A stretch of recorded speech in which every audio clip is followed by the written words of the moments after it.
ជំរាបសួរពុកម៉ែបងប្អូននៅត្រូវការបានមកទឹកហើយចង់លក់ឲ្យបានមកទឹកហើយមិនដឹងថាលក់នៅកន្លែងណាអាចអញ្ជើញមកតាក់ទងបងប្អូនបានគឺបងប្អូនទទួលទិញឲ្យបានមកទឹកគ្រប់ប្រភេទបងប្អូនណាមិនថាអវ៉ាន់មកទឹកបងប្រភេទ office បិទក៏បានប្រភេទហាងបិទទៅឲ្យតែអវ៉ាន់មកទឹកបាទសម្ភារៈប្រើប្រាស់ក្នុងផ្ទះរាល់ថ្ងៃក៏ដោយបងណានេះបងđiឃើញក្នុងវីដេអូខ្ញុំស្រាប់ហើយបងមានអវ៉ាន់តែចង់លក់ប្រភេទអ៊ីណុកលាងចានខាងចុងភៅខាងអីហ្នឹងគឺតាក់ទងមកណាបងប្អូនមានតម្រូវការចង់លក់ចង់ដូរណាចង់លក់គឺបងប្អូនទទួលទិញមកវិញទាំងអស់ណាបងបាទសម្ភារៈបងប្អូនគឺទទួលទិញទាំងអស់ឲ្យតែមកទឹកទូថ្លៃមិនថាសាឡុងការ៉ាអូខេមិនថាការ៉ាអូខេគ្រឿងការ៉ាអូខេគ្រឿងអីគឺទិញទាំងអស់ណាបងបាទ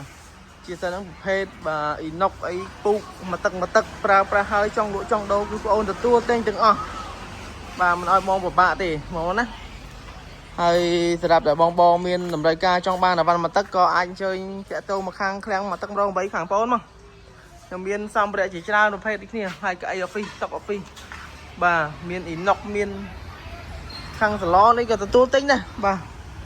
ដូចបងឃើញស្រាប់នៅក្នុងវីដេអូបាទខ្ញុំទទួលទិញទាំងអស់បាទ25ខេត្តក្រុងបាទគឺទទួលទិញទាំងអស់